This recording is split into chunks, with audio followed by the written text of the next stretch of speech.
Hello to everyone celebrating Nowruz across the United States and around the world. Nowruz Mubarak. And once again, we'll be celebrating Nowruz at the White House as well.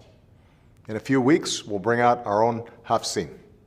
There will be sabzi polo with fish, maybe some naan birinji. We'll welcome our Iranian American friends from across the United States, including patriotic Iranian Americans who serve here at the White House. The great poet Feridun Mushiri once wrote, "Open the windows, for the kind breeze is celebrating the birthday of the flowers, and spring on each and every branch next to each leaf has lit candles."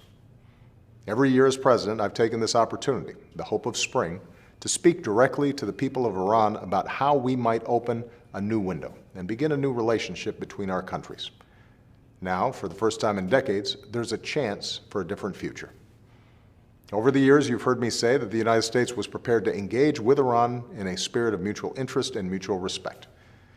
Well, that's exactly what we did. In the last few years, our diplomats and nuclear scientists sat down together and negotiated face to face. And last summer, along with our international partners, we reached the historic deal on Iran's nuclear program. 2 months ago, Iran fulfilled key commitments under that deal.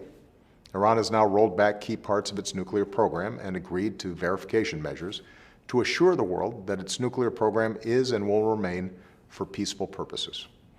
In return, the international community lifted certain sanctions on Iran, and Iran gained access to money that had been frozen overseas. At the same time, we recognize Iran's right to peaceful nuclear energy, consistent with Iran's nuclear obligations. It may take time for you, the Iranian people, to feel the full benefits of the lifting of these sanctions in your daily lives, but the benefits are undeniable.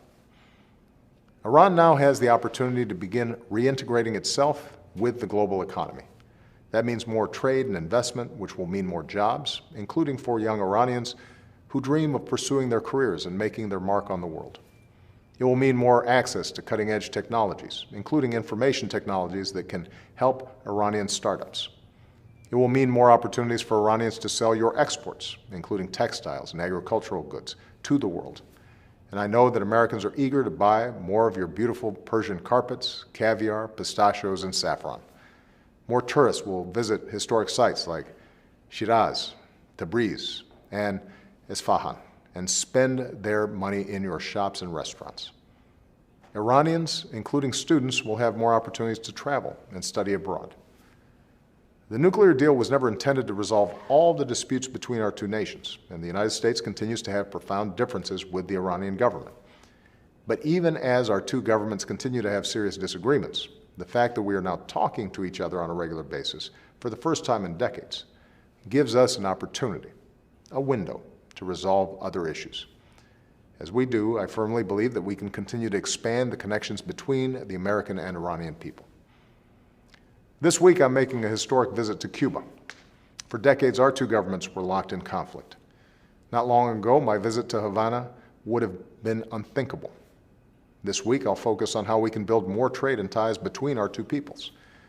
My visit will be a reminder that even after decades of mistrust, it is possible for old adversaries to start down a new path. Open the windows, for the kind breeze is celebrating the birthday of the flowers, and spring, on each and every branch next to each leaf, has lit candles. As you and your families welcome the new spring this Nowruz, I wish you a happy, healthy, and prosperous New Year, and I hope that the friendship and ties between the American and Iranian people will continue to grow. Thank you, and Nowruzatan Piruz.